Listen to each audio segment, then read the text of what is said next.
কলকাতা থেকে মাত্র 50 কিমি দক্ষিণে হুগলি নদীর পূর্ব পাড়ে অবস্থিত একটি ঐতিহাসিক বন্দর শহর দক্ষিণ 24 পরগনার ডায়মন্ড হারবার, যার সাথে জুড়ে রয়েছে জলদস্যুদের কাহিনী আর ঔপনিবেশিক ইতিহাস। বর্তমানে জায়গাটির নাম ডায়মন্ড হারবার হলেও আগে তা ছিল না। সম্ভবত এর আদি নাম ছিল চিংড়িখালি, পরে হাজিপুর নামে পরিচিত হয়ে ওঠে।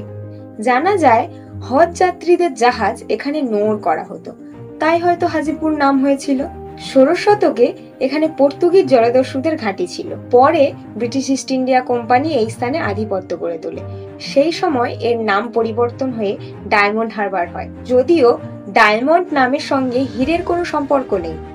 ইংরেজ শাসনকালে এই স্থানের কৌশলগত গুরুত্বের জন্য এই জায়গার নামকরণ করা হয়েছে ডায়মন্ড হারবার। ব্রিটিশরা এই জায়গাটিকে নৌবাণিজ্য এবং প্রতিরক্ষার ঘাঁটি হিসেবে গড়ে তুলেছিল। তারা নদীর ধারে একাধিক দুর্গ গড়ে তুলেছিল এবং কেল্লা সুরক্ষার জন্য কামানও রেখেছিল। তাছাড়া ছিল লাইট হাউস, ওয়াচ টাওয়ার ইত্যাদি। আজও পরিত্যক্ত দুর্গের ধ্বংসাবশেষ ইতিহাসের সাক্ষী হিসেবে দাঁড়িয়ে আছে।